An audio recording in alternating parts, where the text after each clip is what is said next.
So friends, Bharat ও ইংল্যান্ডের মধ্যে দ্বিতীয় ওডিআই আন্তর্জাতিক ম্যাচে ভারত 4 উইকেটে জয়লাভ করে। এর সাথে সাথে 3 ম্যাচের সিরিজে 2-0-তে ভারত সিরিজ জিতে নেয়। ইংল্যান্ড প্রথমে টস জিতে 304 রানের লক্ষ্য দেয়। জবাবে ভারত 40.3 ওভারে 6 উইকেট হারিয়ে 308 রান করে ম্যাচটি জিতে নেয়। ভারতের ইনিংসে অধিনায়ক রোহিত শর্মা 90 বলে 119 রানের দুর্দান্ত ইনিংস খেলেন, যেখানে তিনি 12টি 4 ও 7টি ছক্কা মারেন এবং তার সঙ্গে সঙ্গে শুভমন গিলের সাথে 136 রানের একটি দুর্দান্ত পার্টনারশিপ গড়েন। শুভমন গিল 52 বলে 60 রান করেন এবং মিডল অর্ডারে শ্রেয়াস আইয়ার 47 বলে 40 রান করেন এবং শেষের দিকে অক্ষর প্যাটেল 43 বলে অপরাজিত 41 রান করে দলের জয় নিশ্চিত করে। ইংল্যান্ড বোলারদের মধ্যে জেমি ওভারটন 2 উইকেট নেন।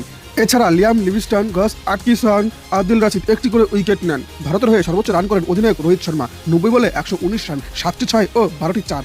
শুভমন গিল 52 বলে 60 রান, একটি 6, 9টি 4। শ্রেয়াস আইয়ার 47 বলে 40 রান, একটি 6, 3টি 4।